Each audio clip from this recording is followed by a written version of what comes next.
ഉണ്ണികൃഷ്ണൻ വെറും പ്യൂണാണ്. അതായത് ഉണ്ണികൃഷ്ണൻ വെറും ഇതിൻ്റെ കാലാണ്. കൈ എന്ന് പറഞ്ഞ ആദ്യത്തെ ഉദ്യോഗസ്ഥരാണ്, മുരാരി ബാബുവിനെ പോലുള്ള ഉദ്യോഗസ്ഥരാണ്. പക്ഷെ തല ആരാണ്? അത് അവിടുത്തെ ദേവസ്വം ബോർഡ് അടക്കമുള്ളവരെ അറിയാതെ അറിവോ സമ്മതവും കൂടെ ചെയ്യൂ. നൂർജഹാനോട് ഞാൻ ഒരു ചോദ്യം ചോദിക്കാം. നൂർജഹാൻ്റെ വീട്ടിൽ നിന്ന് 100 പവൻ പണി ചെയ്യാൻ എടുത്തുകൊണ്ട് പോയി. ഒരാൾ വന്ന് പണി ചെയ്യാൻ എടുത്തുകൊണ്ട് പോയി, ഡ്രൈവറിനെ കൊടുത്തു വിട്ടു. 39 ദിവസമായിട്ടും അത് പണിക്കാരുടെ എത്തിയില്ലെങ്കിൽ നൂർജഹാൻ വിളിച്ചു ചോദിക്കൂലേ? ഉറപ്പായിട്ടും ചോദിക്കും. പക്ഷേ ദേവസ്വം ബോർഡ് ചോദിച്ചില്ല. കാര്യം എന്തുകൊണ്ടാണ്? ദേവസ്വം ബോർഡിന് അറിയാം ഇതെവിടാ പോകുന്നത്, ഇത് താമസിച്ചേ പോകുന്നുള്ളതെന്ന് അറിയാം. അപ്പം ദേവസ്വം ബോർഡ് എന്നിട്ട് ദേവസ്വം ബോർഡിൻ്റെ അറിവും സമ്മതത്തോടും കൂടി സ്വർണം പതിച്ച ചെമ്പുപാളികളെന്ന് മാറ്റി ചെമ്പുപാളിയിൽ നിന്ന് മാത്രമാക്കി. ഇനി 2 സിമ്പിൾ ഭാഷയെ പറഞ്ഞാൽ എന്താ സംഭവിച്ചതെന്ന് പറഞ്ഞാൽ, ഗോൾഡ് ക്ലാഡിംഗ് ഉണ്ട്, ഗോൾഡ് പ്ലേറ്റിംഗ് ഉണ്ട്. അതായത് തനി തങ്കം പതിക്കുന്ന ഒരു രീതിയുണ്ട്, സ്വർണം പൂശുന്ന പരിപാടിയാണ്. നമ്മുടെ 1 ഗ്രാം പൂശിയ തങ്കാഭരണങ്ങളൊന്നും കേട്ടല്ലോ, കണ്ടാ സ്വർണം പോലിരിക്കും. ശബരിമലയിലെ ദ്വാരപാലകൾ, വെറിയുള്ള ദ്വാരപാല ശില്പങ്ങളിൽ 1.5 കിലോഗ്രാം സ്വർണം ഉണ്ടായിരുന്നു. ഇപ്പം 361 ഗ്രാമേ ഉള്ളൂ. അപ്പോൾ അവിടെ നിന്ന് തന്നെ 1.1 കിലോഗ്രാം അടിച്ചു മാറ്റി. അങ്ങനെ പല സ്ഥലങ്ങളിൽ നിന്നും അടിച്ചു മാറ്റി, അല്ലെങ്കിൽ എന്താ പറയുക, വിറ്റ് ആണ് ഇവർ മുമ്പോട്ട് പോയത്. അതിൻ്റെ കൂടുതൽ തെളിവുകൾ വരും. പക്ഷേ ഈ വിഷയത്തിലെ ഹീറോ ഒരു കാരണവശാലും സംശയിക്കേണ്ട കേരള ഹൈക്കോടതിയാണ്. കേരള ഹൈക്കോടതിയുടെ മഹത്തരമായ നിലപാടുകൾ കാരണമാണ് ഈ വിഷയത്തിൽ വിജയം സാധ്യമായത്. ആ 2 ഹൈക്കോടതി ജഡ്ജിമാർക്കും, രാജാ വിജയരാഘവൻ സാറിനും ജയകുമാർ സാറിനും പ്രണാമം അർപ്പിക്കുന്നു. ഞാനപ്പോൾ ഒരു വീഡിയോ ഇട്ടിട്ടുണ്ടായിരുന്നു. ഹൈക്കോടതി ഒരു പുലിമുരുകൻ മോഡിലാണ്. കാര്യം ഹൈക്കോടതി അങ്ങനെ വിചാരിച്ചാലേ വെളിയിൽ വരൂ. സത്യം പറയാമല്ലോ, ആദ്യ ദിവസം ഞാൻ ചർച്ചയ്ക്ക് ഇരുന്നപ്പോൾ നമുക്ക് മോട്ടിച്ചൊന്നും ചിന്തിക്കാൻ പറ്റുന്നില്ല. ഒരു അമ്പലത്തിൻ്റെ ഫ്രണ്ടിൽ, ശ്രീകോവിലിൻ്റെ ഫ്രണ്ടിലിരിക്കുന്ന ദ്വാരപാലകരിൽ നിന്ന് സ്വർണം മോഷ്ടിക്കുന്നു വിചാരിച്ചു. അപ്പം ഞങ്ങളെല്ലാം ആദ്യ ദിവസം കുറച്ചുകൂടി റിലാക്സ്ഡ് ആയിട്ട് എന്തോ പിഴവ് പറ്റിയെന്ന് തോന്നുന്നു, ആൾക്കാർ ശ്രദ്ധിച്ചില്ലാന്ന് തോന്നുന്നു, ജാഗ്രത കുറവുണ്ടായെന്ന് തോന്നുന്നു.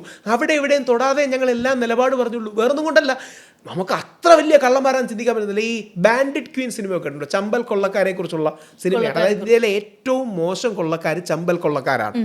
ചമ്പൽ കൊള്ളക്കാർ പോലും അവരുടെ ഗ്രാമക്ഷേത്രത്തിൽ നിന്ന് മോഷ്ടിക്കൂല. ഞാൻ ആലങ്കാരികമായി പറയുന്നതല്ല, ഇത് ഡോക്യുമെൻ്റഡ് ആണ്. ചമ്പൽ കൊള്ളക്കാരുടെ ഏരിയയിലെ ഗ്രാമക്ഷേത്രങ്ങളും പഴയ ആർക്കിയോളജിക്കൽ മോണ്യുമെൻറ്റ്സും ഒന്നും അവർ നശിപ്പിക്കുകയില്ല. അവരാൽ കഴിയുന്ന രീതിയിൽ സംരക്ഷിക്കുകയുള്ളൂ. ചമ്പൽ കൊള്ളക്കാർ പോലും സ്വന്തം ഗ്രാമക്ഷേത്രത്തിൽ നിന്ന് മോഷ്ടിക്കില്ല. പക്ഷേ ദേവസ്വം ബോർഡുകാർ അവരുടെ അമ്പലത്തിൽ നിന്ന് മോഷ്ടിക്കുമെന്നുള്ളതാണ് അതിൻ്റെ വിഷമകരമായ കാര്യം. അവരെല്ലാം അറസ്റ്റ് ചെയ്യപ്പെടണം, ഒരു ജയിലിൽ പോകണം. ഇനിയും സിനിമ, നിങ്ങൾ മൂവി വേൾഡ് ആയതുകൊണ്ട് അതുകൂടെ കണക്ട് ചെയ്ത് പറയാം. അദ്വൈതം എന്നൊരു സിനിമയുണ്ട്, പറ്റുമെങ്കിൽ പോയി കാണണം.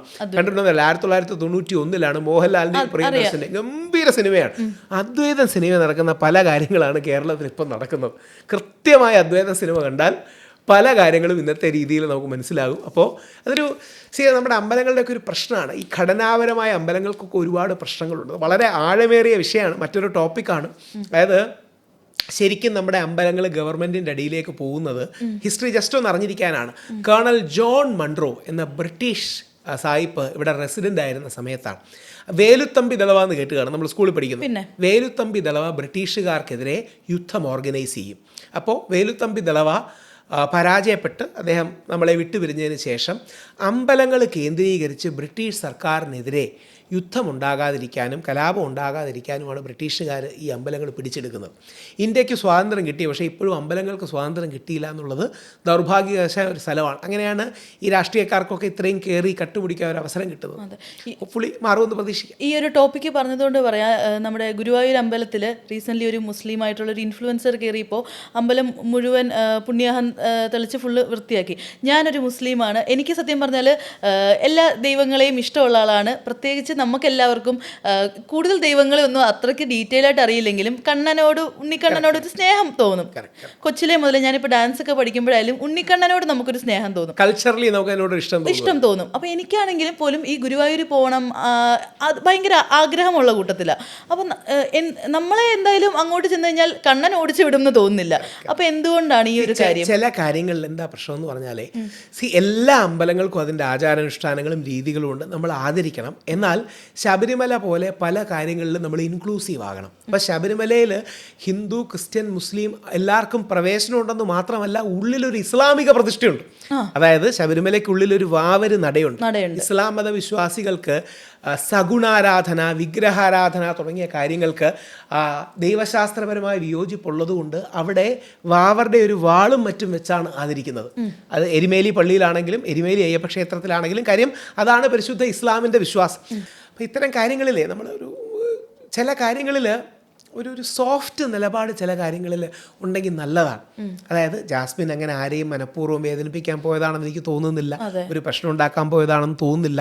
ആ കുട്ടി ഒരു സാംസ്കാരിക, എനിക്ക് തോന്നുന്നു മറ്റേ വളരെ കേരളീയമായ ഡ്രസ്സൊക്കെ ധരിച്ചിട്ടാണ് മറ്റേ അതൊക്കെ നിൽക്കുന്നത്. അപ്പം ഇത്തരം കാര്യങ്ങളിൽ നമ്മളൊരു കുറച്ചുകൂടെ ഒരു സോഫ്റ്റായ നിലപാട് ഇത്തരം കാര്യങ്ങളിൽ എടുക്കണം. കാര്യം ഇത് ആഴമേറിയ പ്രാണപ്രതിഷ്ഠയോ ആചാരമോ ബന്ധപ്പെട്ടൊന്നുമല്ല. ഉദാഹരണം ശബരിമലയിൽ യുവതി പ്രവേശനം പോലും വിഷയമല്ല. കാര്യം അടിസ്ഥാനപരമായി വിശ്വാസം, പ്രാണപ്രതിഷ്ഠ, പ്രതിഷ്ഠാസങ്കല്പത്തോടൊന്നും ബന്ധപ്പെട്ടൊരു കാര്യമല്ല. പല അമ്പലങ്ങളിലും അങ്ങനെ ക്രിസ്ത്യൻ മുസ്ലിം വിഭാഗങ്ങളിലെ ആൾക്കാർ കയറുന്നതിന് ഒരു പ്രശ്നമല്ല താനും. ഒരുപാട് സ്ഥലങ്ങളിൽ അത് സ്വീകരിക്കുകയും സ്വാധീനം. ഇപ്പം ശരിക്കും ഒന്ന് ആലോചിച്ച് നോക്കിയേ, അയ്യപ്പസ്വാമിയെ പാടി ഉറക്കുന്നതും ഗുരുവായൂരപ്പനെ പാടി ഉണർത്തുന്നതും യേശുദാസാണ്. യേശുദാസ് എന്ന് പറയുന്ന നമ്മുടെ അതുല്യനായ ഒരു കലാകാരനാണ്. ദേവരാജ മാസ്റ്റർ യഥാർത്ഥത്തിൽ അങ്ങനെ ഈശ്വര വിശ്വാസി ഒന്നും ആയിരുന്നില്ല. ദേവരാജ മാസ്റ്ററാണ് ഹരിവരാസനത്തിന് ഈ കാണുന്ന രീതിയിൽ ഈണം കൊടുക്കുന്നത്. പണ്ടേ കുളത്തൂർ അയ്യരും പണ്ട് കോന്നകത്ത് ജാനകിയമ്മയൊക്കെയാണ് അതിനെ ആദ്യം ക്രോഡീകരിച്ചത്. പക്ഷേ ഈ രീതിയിൽ കൊടുക്കുന്നത് യേശുദാസാണ്. നമ്മുടെ കലാമണ്ഡലത്തിലെ ഏറ്റവും വലിയ കലാകാരന്മാരിലൊന്നാണ് കലാമണ്ഡലം ഹൈദരലി ആയിരുന്നു. അങ്ങനെ എല്ലാവരും അങ്ങോട്ടും ഇങ്ങോട്ടും പരസ്പരം പഠിക്കുകയും മറ്റും ചെയ്യുന്നത് ഒരു വലിയ സെലിബ്രേഷനാണ്. അപ്പം ആ രീതിയിൽ ഈ ബഹുസ്വരതയുടെ ഇടം, നമ്മുടെ വിശ്വാസങ്ങളിൽ വെള്ളം ചേർക്കാതെ ബഹുസ്വരതയുടെ ഇടം കണ്ടെത്താൻ കഴിയുമെങ്കിൽ അത് വലിയൊരു കാര്യമാണ്. ഞാൻ കഴിഞ്ഞ വർഷം വാവരുപള്ളിയിലെ, അതായത് എരുമേലി വാവരുപള്ളിയിലെ ഗസ്റ്റ് ഞാനായിരുന്നു. അവരുടെ ചന്ദനക്കുളം മഹോത്സവമുണ്ട്. നമ്മളവിടെ വെച്ചെന്ന് വളരെ ആദരവോടുകൂടിയാണ് അവിടുത്തെ മൗലവിമാർ നമ്മുടെ തലയിൽ മറ്റേ ഭസ്മം തൊട്ട് തരും. നമ്മളവിടെ തൊഴുതിട്ട് വണങ്ങിയിട്ടാണ് പോകുന്നത്. അതിൻ്റെ ആ വണങ്ങുന്നു എന്ന് പറഞ്ഞാൽ അയ്യപ്പനെ ചരിത്രത്തിൽ സഹായിച്ചത് വാവരാണ്. അതുകൊണ്ട് അതിൻ്റെ ഫ്രണ്ടിൽ പേട്ട തുള്ളുകയൊക്കെ ചെയ്യും. പേട്ട തുള്ളുന്നു, വാവരോടൊപ്പം പോകുന്നു. ഈ ബഹുസ്വരതയാണ് ഇന്ത്യക്ക് ലോകത്തിന് കൊടുക്കാൻ കഴിയുന്ന ഏറ്റവും വലിയ ശക്തി. ഈ ശക്തിയാണ് നമ്മൾ സെലിബ്രേറ്റ് ചെയ്യേണ്ടത്. ഇനി അതിനെ അയ്യപ്പൻ വാവർ വെളുത്താന്ന് വിളിക്കാം, Mahatma Gandhi, Maulana Abul Kalam Azad, Charles free Andrews എന്ന് വിളിക്കാം, എന്ത് പേര് വിളിച്ചാലും കുഴപ്പമില്ല. ഈ പേരിലെ ആൾക്കാർ പ്രശ്നമുള്ളൂ. ഞാൻ ഈ കമ്മ്യൂണിസ്റ്റുകാരുടെ വേദിയിൽ പോകുമ്പോൾ അവർ പറയും മതസൗഹാർദ്ദം എന്നല്ല അതിനെ വിളിക്കേണ്ടത്, മതേതരത്വം എന്നാണ്. ഞാൻ പറഞ്ഞു നിങ്ങളെങ്ങനെ വിളിച്ചാൽ മതി.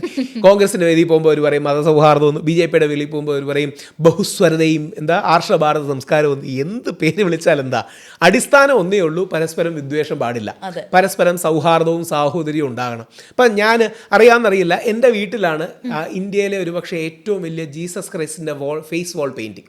140 സ്ക്വയർ ഫീറ്റ് ഉള്ള ഏറ്റവും വലിയ ഫേസ് വാൾ പെയിൻറ്റിങ്ങിലൊന്ന് എൻ്റെ വീട്ടിലാണ്.